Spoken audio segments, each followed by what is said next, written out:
Hello बच्चों, let's read the question. Define terminal velocity. Find an expression for it.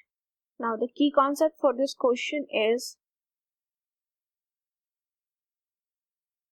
concept of terminal velocity.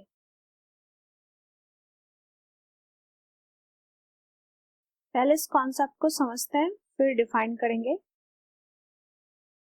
Suppose एक fluid है या liquid ले सकते हैं एंड इसमें एक स्फीयर हमने ड्रॉप किया है. तो सबसे पहले डाउनवर्ड में इस पर Fg दैट इज वेट इसका लगेगा दैट इक्वल टू mg. अगर इसका मास m है तो अपवर्ड में दो फोर्स काम करेगा. एक तो अप थ्रस्ट है दैट इज बॉइंट फोर्स Fu ले सकते हैं एंड प्लस एक viscous force that is Fv. यहाँ पे हम लिक्विड की डेंसिटी है सिग्मा कंसीडर कर रहे हैं एंड स्फीयर की density rho.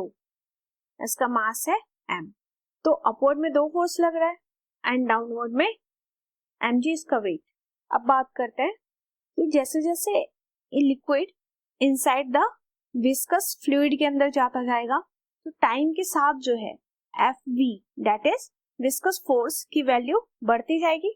As a result, क्योंकि विस्कस फोर्स क्या है, ये लिक्विड अपोज कर रहा है तो एक फोर्स लगा रहा है अपोजिशन के लिए एक स्फीयर पर.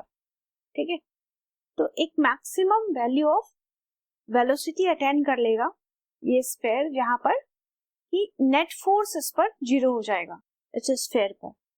यानी कि जितना अपवर्ड में फोर्स है that is बॉइंट force plus viscous force वो इक्वल हो जाएगा डाउनवर्ड में जो फोर्स लग रहा है. तो उसी मैक्सिमम स्पीड को जहां पर कि नेट फोर्स जो है बॉडी पर जीरो हो जाता है इनसाइड द विस्कस लिक्विड, उसी को हम टर्मिनल वेलोसिटी कहते हैं. तो सबसे पहले इसको डिफाइन कर लेते हैं. तो terminal velocity is defined as the maximum speed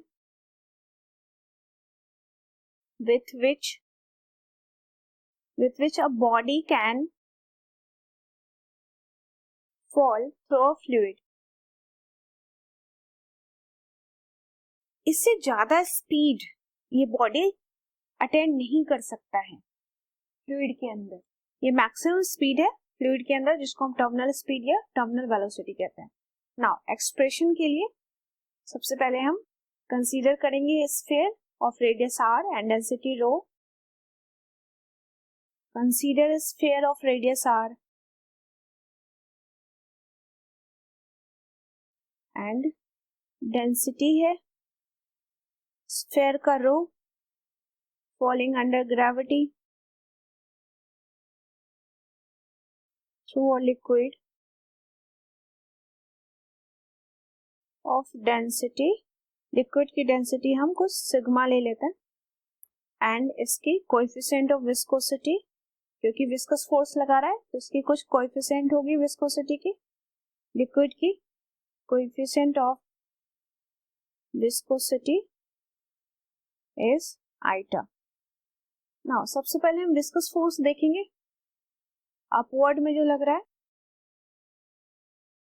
that equal to Fv that equal to 6 pi into iota into r into v. ये कहां से आता है, ये स्टोक्स लॉ का एक्सप्रेशन है ये. नाउ और ये किधर लग रहा है, Fv हमने देखा है अपवर्ड में. अपवर्ड थ्रस्ट ये जिसको बॉइंट फोर्स हम कहते हैं.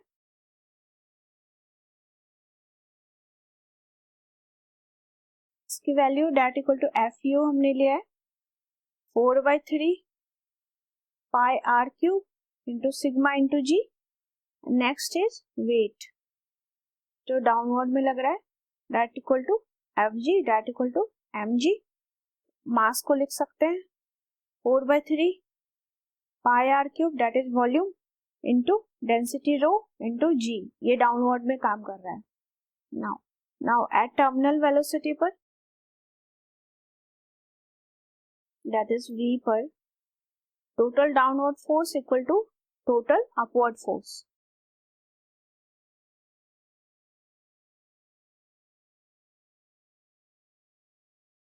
डाउनवर्ड फोर्स हमारे पास अभी हम फाइंड आउट कर चुके हैं that is weight 4/3 pi r cube into rho g that equal to upward force 6 pi eta r into v plus 4 by 3 pi r cube into sigma g. ये जो v है that is the velocity of fall of body है, तो इसी को हम terminal velocity यहाँ कह रहे हैं.